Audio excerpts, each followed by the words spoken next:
talking about the biggest global stories this morning, and let's get tracking on the top global headlines. The United States is reportedly probing China Mobile and Telecom over alleged exploitation of American data via their US cloud and internet businesses. The state-backed Chinese companies have been subpoenaed. The Commerce Department has also completed a risk-based analysis of the firms. The Chinese embassy in Washington said it hopes that the United States will stop suppressing Chinese companies under false pretexts, adding that China will continue to defend the rights and interests of Chinese companies.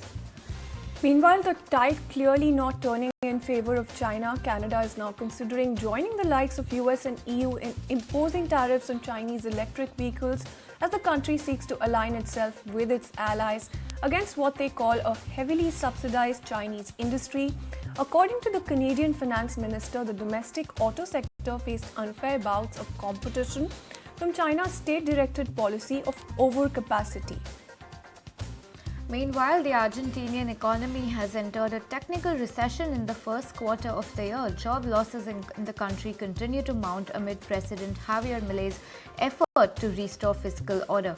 The country's gross domestic product shrank a whopping 2.6% in quarter one, marking the second consecutive sequential contraction in growth. The quarter also marks the first full period under Milei, who took office in December after winning a shock election last year.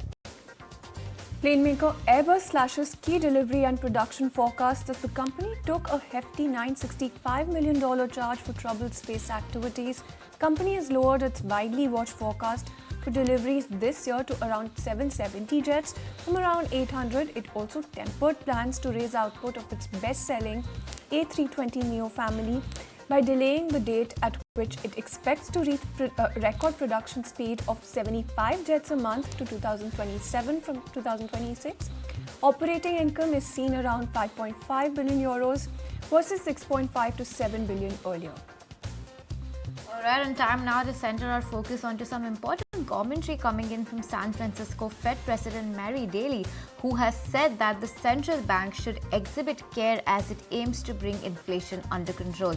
She also added that rising unemployment is a growing risk, and she additionally believes that tackling inflation will require restraining demand.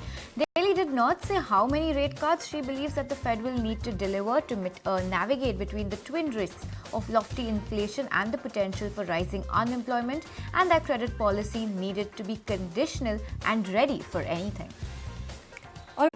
If you like this video, then like, share and subscribe to ET Now.